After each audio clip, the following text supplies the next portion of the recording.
Selamat pagi adik-adik semua. Pagi. Ya, perkenalkan, nama saya Fitriana. Saya mahasiswa dari Universitas Megawati Palopo. Saya berdiri di sini untuk memberikan penyuluhan tentang infeksi menular seksual atau yang biasa disebut dengan IMS pada remaja di usia 4 ke badak maupun tengah. Tujuannya adalah supaya adik-adik semua menambah pengetahuan mengenai kesehatan reproduksi. Baiklah, kita masuk dalam pembahasan kita, yaitu apa itu IMS. IMS adalah infeksi menular seksual atau ditularkan melalui kontak seksual dan disebabkan oleh bakteri, virus, jamur atau parasit. Kenapa remaja rentan terhadap infeksi menular seksual? Yang pertama yaitu kurangnya pengetahuan kesehatan reproduksi, atau contohnya yaitu adik-adik tidak tahu caranya membersihkan area kewanitaan dengan yang benar. Dengan caranya yaitu dari depan ke belakang, terus mengganti pembalut secara berkala. Itu untuk perempuan, dan untuk remaja laki-laki biasa merasakan yang namanya mimpi basah. Itu jangan takut, karena itu adalah hal perubahan fisik memasuki pubertas. Yang kedua yaitu pengaruh lingkungan dalam pergaulan. Yang ketiga yaitu rasa ingin tahu yang tinggi.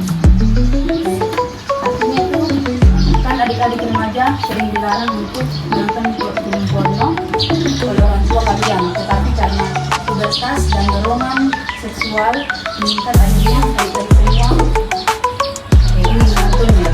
Terus yang keempat yaitu kurangnya akses informasi yang benar. Maksudnya itu kondisi di mana kalian tidak mendapat edukasi kesehatan secara benar, yang akurat dan terpercaya. Akibatnya adik-adik mengisi informasi dengan mitos atau hoax atau dengan konten pornografi. Yang kelima yaitu perilaku beresiko.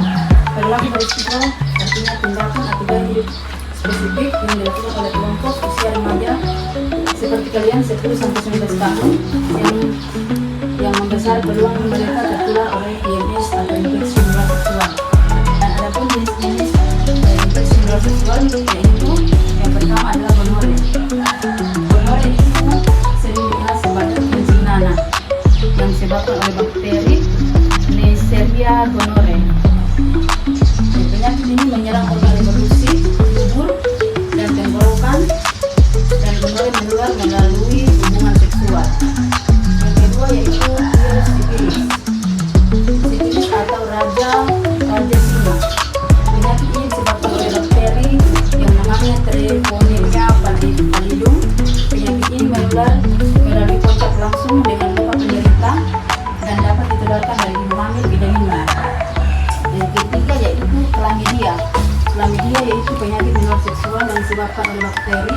Yang keempat yaitu herpes genital, yaitu penyakit ini ditandai dengan munculnya luka, lefu atau ruang berisi cairan yang terasa nyeri dan gatal di area kelamin kalian. Jadi kalau ada merasa begitu, sudah periksa ke dokter, serta menular dan melalui kontak langsung saat berhubungan seksual.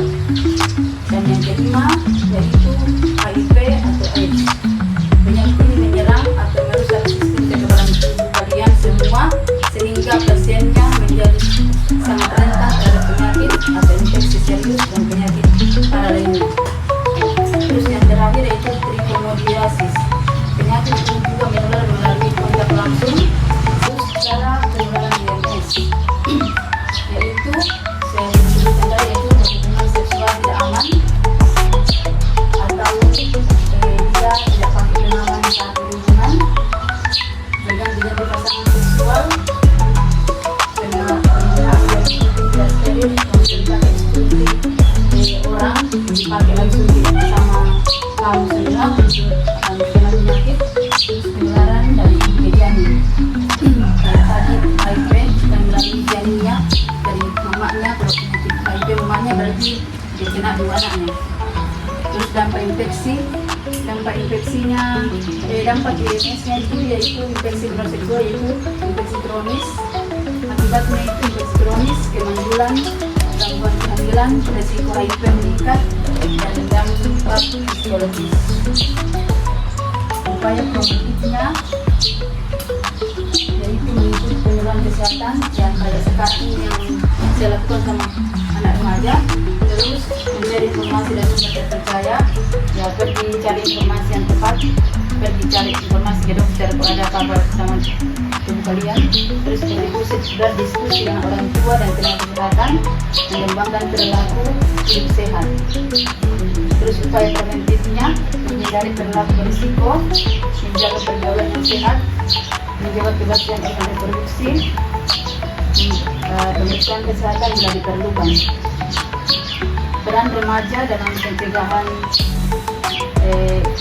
infeksi menular seksual itu menjadi pelopor hidup sehat, memilih pergaulan positif, menghindari perilaku berisiko, mengajak teman untuk hidup sehat.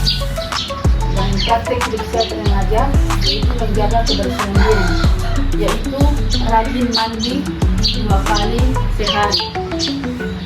Ada anak-anak remaja di sini yang mandi cuma 1 kali saja? Ada? Tidak ada? Pasti rajin semua mandi itu. Rajin sikat gigi setiap hari, membersihkan organ reproduksi yang benar, yang tadi saya sudah katakan. Tidak tahu toh semua? Terus ganti celana dalamnya kalau basah atau lembab diganti secara berkala. Terus berolahraga dengan teratur, ya jalan-jalan sore, jogging atau yang berkeringat, atau pergi juga bermain badminton. Terus mengkonsumsi makanan bergizi seperti MBG yang sekarang sudah ada di sekolah adik-adik semua. Terus mengikuti kegiatan prinsip seperti organisasi di sekolah, kegiatan keagamaan dan lainnya. Terus ini adalah slogan dari infeksi menular seksual, yaitu kenali, cegah, dan lindungi diri dari infeksi menular seksual. Jadi penting ini karena artinya adalah bahwa kesehatan seksual atau tanggung jawab pribadi yang menjaga masa depan dan orang tersayang kalian semua. Baiklah, dari sepanjang penjelasan yang saya sampaikan tadi, saya rasa adik-adik semua sudah paham, dan saya akan memberikan pertanyaan. Pertanyaan pertama yaitu apa yang dimaksud dengan IMS? Silakan angkat tangan. Ya, silakan berdiri. IMS adalah infeksi menular seksual yang ditularkan melalui kontak seksual disebabkan oleh jamur penetrasi. Ya, terima kasih. Terus pertanyaan yang kedua yaitu sebutkan 3 contoh infeksi menular seksual. Ya, silakan berdiri. Gonore, sifilis, dan chlamydia. Oke, terima kasih. Dan pertanyaan ketiga yaitu bagaimana cara penularan infeksi menular seksual? Hubungan seksual berganti-ganti pasangan, jarum suntik tidak steril, penularan dari ibu ke bayi. Ya, pertanyaan yang keempat yaitu apa dampak infeksi menular bagi kesehatan kita? Siapa yang bisa jawab? Silakan. Jadi, dampak IMS adalah infeksi kronis, kemandulan, dan gangguan kehamilan. Ya. Terus, terima kasih ya. Terus yang ke-5, sebutkan upaya promotif dan preventif. Bisa dibagi 2 ini. Siapa yang promotif dulu? Ya. Upaya promotif itu mengikuti penyuluhan kesehatan, Ya. mencari informasi dari sumber terpercaya, Ya. Terus, diskusi dengan orang tua dan tenaga kesehatan. oke. Terus preventifnya siapa bisa? Ya. Siapa berdiri? Upaya preventif, menghindari perilaku berisiko, menjaga pergaulan yang sehat, menjaga kebersihan dan organ reproduksi. Oke, terima kasih. Saya kira adik-adik semua sudah mengerti apa itu infeksi menular seksual. Jadi remaja sehat, masa depan hebat. Oke, terima kasih. Selamat pagi.